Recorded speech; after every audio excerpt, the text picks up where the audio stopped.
آپ سے کسی نے رابطہ کیا حکومت میں سے کہ جی آپ نے ابھی اپنا ریزگنیشن اسپیکر کو دیا ہے تو سردار صاحب ایسا مت کریں، آئیں بیٹھیں مل کے بات کریں؟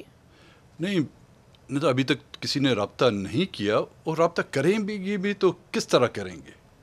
جو بات میں 5 سال تک ان کو سمجھا نہ سکا، میں خود قومی اسمبلی میں جو بات میں 1988 سے، چاہے صوبائی اسمبلی، چاہے یہاں ان کی جیلوں میں، ان کی اسٹیبلشمنٹ، یہاں کی پولیٹیکل پارٹیوں کی جلسوں میں ان کو سمجھا نہ سکا، تو کیا اب میرے پاس کون سی وہ جادو کی چھڑی آ گئی ہے جو میں ان کے سر پہ گما کر ان کو سمجھاؤں گا؟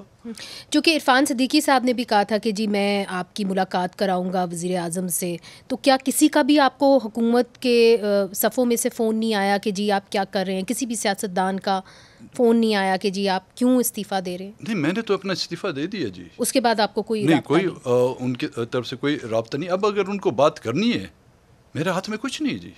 میں نے جب انہوں نے اپیکس کمیٹی میں مجھے بلایا تھا، میں نے ان کو واضح طور پر کہہ دیا تھا کہ I am not a stake holder, میں ریپرزینٹ نہیں کر رہا اس وقت بلوچستان میں. جن لوگوں کو آپ منتخب کر کے لائے ہیں ان سے جا کے بات کریں، وہ بلوچستان کا مسئلہ مجھ سے شاید بہتر انداز میں کر سکتے ہیں. آپ لوگ ان کو منتخب کر کے مگر جب آپ پیچھے ہٹ جاتے ہیں اور آپ کہتے ہیں کہ جی میں حصہ نہیں لیتا ہے اپیکس کمیٹی میں، میں قومی اسمبلی میں بھی حصہ نہیں لیتا، تو پھر آپ بلوچستان انہی لوگوں کے ہاتھ میں دے کے جا رہے ہیں جن کو آپ کہتے ہیں کہ یہ صحیح معنی میں منتخب نمائندے نہیں ہیں.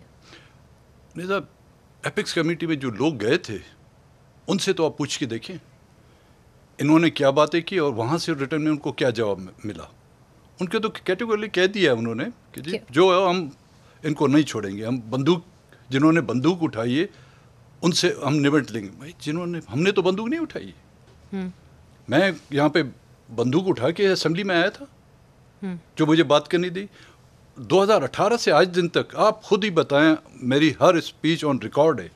میں نے کوئی غیر آئینی بات کی تھی اسمبلی میں؟ کہیں میں نے کہا کہ جی ہم پاکستان کو نہیں مانتے، کہیں میں نے یہ کہا تھا کہ جی ہم پاکستان کو توڑنا چاہتے ہیں. میں یہ سمجھانے کی کوشش کر رہا تھا کہ آپ لوگ ہوش کے ناخن لیں، لیکن انہوں نے ہوش کے ناخن نہیں لے. اب بلوچستان اب ان کو اگر بات کرنی ہے تو کرسی والے جو بڑے آرامدہ کرسیوں پر بیٹھے ہوئے ہیں ان سے بات کریں جو سنگلاخ پہاڑوں پر جا کے بیٹھے ہوئے ہیں. اب ہمارے بس میں کوئی نہیں.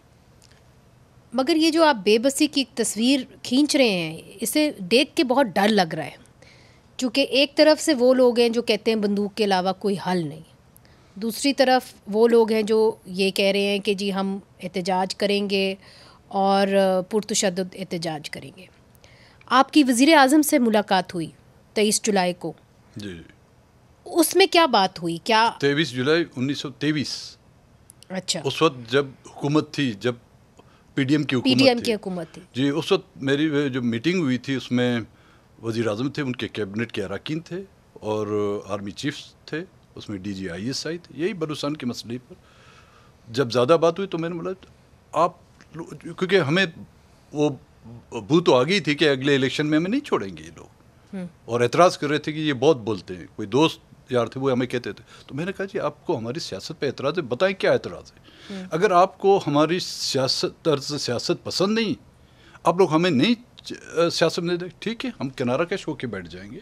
پھر جو نوجوان ہیں ہماری پارٹی میں بھی ہیں یا جو ہمارے سپورٹر ہیں وہ کون سی پارٹی جوائن کرتے ہیں، وہ کسی مذہبی پارٹی میں جاتے ہیں، پیپلز پارٹی جوائن کرتے ہیں، نون جوائن کرتے ہیں، یا ملیٹنٹس کے ساتھ جاتے ہیں وہ جو آزادی کی جنگ لڑ رہے ہیں، تو پھر ہم میں گلا نہ دیں.